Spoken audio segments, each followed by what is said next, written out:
यहाँ पर दिलाती है। यह अधिवेशन गांधी जी के कांग्रेस अध्यक्ष बनने की शताब्दी है और सरदार पटेल साहब की 150वीं जयंती को भी हम समर्पित हैं। बेलगाम में 26 दिसंबर को हमने अहमदाबाद में एआईसीसी सेशन करने की घोषणा की थी। महात्मा गांधी जी ने सिर्फ हिंदुस्तान को नहीं बल्कि दुनिया को सत्य और अहिंसा का मार्ग दिखाया और इसी तरह से आजादी भी दिलाई। दुनिया के हर देश में उनकी मूर्ति लगी है, डाक टिकट जारी हुए हैं। ये दर्शाता है उनके उसूलों के लिए आज देश कितना सम्मान देता है। कांग्रेस के निर्माण में गुजरात का अमूल्य योगदान रहा है। यहाँ पैदा हुए 3 महान हस्तियों दादा भाई नौरोजी, गांधी जी, सरदार पटेल जी कांग्रेस का नाम दुनिया भर में रोशन किया। ये हमारी कांग्रेस पार्टी के अध्यक्ष भी रहे हैं। हमारे महान नेता सरदार पटेल ने भारत के राजे रजवाड़ों का एकीकरण करके एक मजबूत राष्ट्र बनाया। इस साल 31 अक्टूबर को पूरे देश में हम उनकी 150वीं जयंती बड़े धूमधाम से मनाएंगे। कल हमने उन्हें श्रद्धांजलि के रूप में एक्सटेंडेड सीडब्ल्यूसी की बैठक सरदार पटेल मेमोरियल हॉल में आयोजित की। हमें फख्र है कि नेताजी सुभाष चंद्र बोस गुजरात में ही 1938 में कांग्रेस अध्यक्ष बने। कॉन्स्टिट्यूशन ड्राफ्टिंग कमेटी के चेयरमैन डॉक्टर अंबेडकर का जीवन को प्रभावित करने में भी गुजरात का बड़ा योगदान रहा है।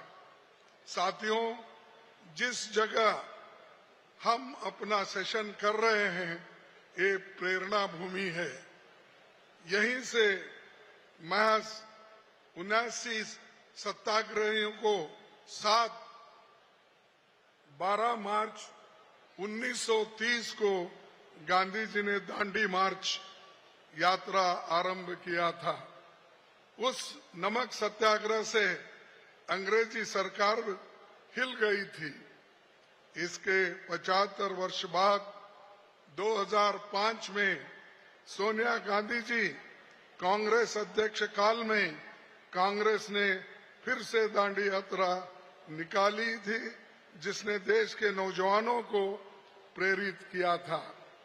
महात्मा गांधी जी के नेतृत्व में कांग्रेस गांव, खेत मजदूर और गरीबों की पार्टी बनी और कमजोर तबके की आवाज बनी थी।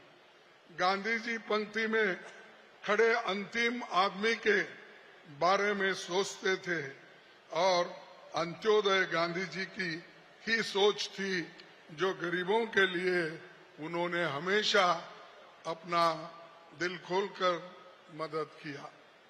कांग्रेस के लिए 15 जून 1986 को गांधी जी ने जो कुछ कहा था वो आज के दौरान मैं उतना ही महत्व रखता हूं और मैं आपके सामने कुछ बातें उनके रखता हूं। उन्होंने कहा था, हिंदू हो, मुसलमान हो या किसी भी जाति के हो, कांग्रेस के लिए सब बराबर है। जो कमजोर है उनको ऊपर उठाना कांग्रेस का काम है। जो गर्त में है उनको ऊपर लाए, सबको बराबरी का जगह पर लाकर खड़ा करे। कांग्रेसी यही सोच है कि न किसी को हिमालय के चोटी पर रहना है, न किसी को पाताल में ढकलना है। ये महात्मा गांधी जी के शब्द हैं और इसको मैं इसलिए दोहरा रहा हूं, आज के जमाने में गरीब गरीब होते जा रहा है, अमीर अमीर होता जा रहा है। ये जो गरीब और अमीरी की खाई बढ़ती जा रही है, जिसका जिक्र कल राहुल गांधी जी ने भी किया, और आज हम आपको ये बताना चाहते हैं, ये विचारधारा गांधी जी के थे और गांधी जी के विचारधारा पर ही हमारी पार्टी चल रही है। गांधी जी ने 1947 को एआईसीसी की बैठक में सांप्रदायिक संस्था के खिलाफ एक प्रस्ताव पर बोलते हुए कहा था, कांग्रेस सारे देश और सब संप्रदायों की सेविका है। सांप्रदायिक संस्थाओं और उनके जहरीले सिद्धांतों को तथा कामों का उचित उत्तर ये होगा कि कांग्रेस प्रबल जनमत तैयार करे जिससे वे प्रभावहीन हो जाए। यानी जनमत तैयार करने का जिम्मेदारी हमारी है और ये जो जहरीले सिद्धांतों के लोग हैं उनको उत्तर देना यही है कि हम एक होकर लड़ना।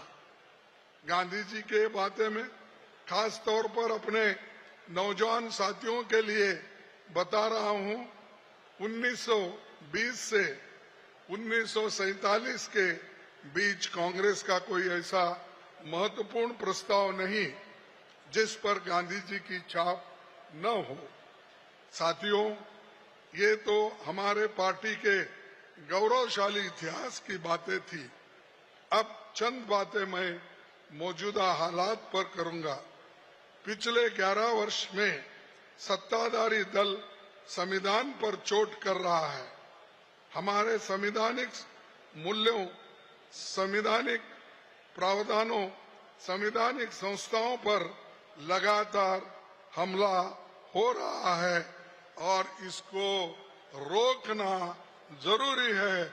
इसके लिए हम सब कुछ करने के लिए तैयार होना चाहिए। हाल में हुए संसद के बजट सत्र में सरकार ने मनमाने अपना काम चलाया। स्पीकर ने leader of opposition Rahul Gandhi ji को नाम लिया, उनको बोलने के लिए कहा, फिर बाद उन्होंने उनको बोलने नहीं दिया। ये डेमोक्रेसी में लज्जा की बात है। एक अपोजिशन लीडर को अगर आप बात करने नहीं देते, क्या आप सामान्य लोगों को करेंगे? क्या आप सामान्य लोगों को लोकतंत्र का फल दे पाएंगे? लोगों की आवाज को उठाने वाले ये लोपी जिनके आवाज को दबाया जाता है, तो इसके ऊपर से सोचिए कि आज की सरकार किस मानसिकता के साथ चल रही है। इसीलिए हमको आवाज उठाना जरूरी है। लेकिन आज जो हो रहा है वैसा पहले कभी नहीं हुआ।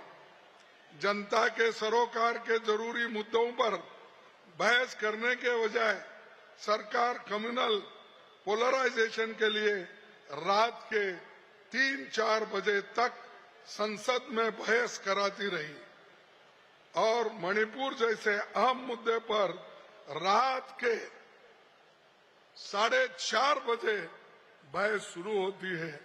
मैंने कहा शाह जी को, अरे भाई ये कल बात करेंगे क्योंकि इन मुद्दों पे हमको कुछ रोशनी डालना है, समझाना है और देश के लोगों को भी ये मालूम होना है मणिपुर का इंसिडेंट कैसा चल रहा है, वहां पर किस तरह की गवर्नेंस चल रही है। तभी भी सरकार नहीं मानी। इसका मतलब है कि सरकार कुछ छुपाना चाहती है, जनता से छुपाकर उनके जो फेल्यूअर्स है उसको वो एक ढंग से उसको छुपाकर रखना चाहती है। तो इसीलिए रात के 5 बजे तक पार्लियामेंट चली। तो इससे सोचिए वो कितने गंभीरता से विषय को लेते हैं। अरे कोई सो रहा है, कोई बैठा हुआ है और कोई देख रहा है इधर उधर। ऐसे वक्त वो बिल आती है, जो बिल महत्वपूर्ण है लोकतंत्र में। ये रवैया सरकार का है, इसीलिए मैं कहूंगा लोकतंत्र को खत्म किया जा रहा है आहिस्ता आहिस्ता आहिस्ता। अमेरिका ने हमारे खिलाफ 26% टैरिफ लगा दिया, पर इस पर संसद में बहस नहीं होने दिया, क्योंकि उसी दोपहर में हम इसको उठाए थे, लेकिन उन्होंने इसको माना नहीं। देश की अर्थव्यवस्था में मोनोपोली स्थापित किया जा रहा है। सार्वजनिक संपत्तियां धीरे धीरे निजी हाथों में सौंपी जा रही है। पब्लिक सेक्टर यूनिट्स बेचकर लाखों परमानेंट सरकारी नौकरियां और एससी, एसटी, ओबीसी, ईडब्ल्यूएस के आरक्षण पर चोट की गई है। जो दलितों को, पिछड़ों को और अपर कास्ट में भी जो गरीब लोग हैं, उनके लिए जो रिजर्वेशन था, वो रिजर्वेशन के तहत वो भर्ती नहीं करना चाहते हैं, नौकरी नहीं देना चाहते हैं। इसीलिए एक एक करके पब्लिक सेक्टर को तो बेच रहे हैं और अपने दोस्तों को वो सुपुर्द कर रहे हैं। तो ऐसा अगर चला तो एक दिन मोदी सरकार और खुद मोदी जी इस देश को बेच के जाने वाले हैं, ऐसा मैं कहूंगा। क्योंकि उनको अगर फिक्र होती, जो पंडित जवाहरलाल नेहरू जी ने इस देश के बड़े बड़े कारखाने बनाए, और ऐसे कारखानों को, ऐसे जो पब्लिक सेक्टर को ये मोदी जी खत्म कर रहे हैं। और मैं आगे कहना चाहता हूं, बताऊंगा मैं क्या कर रहे हैं।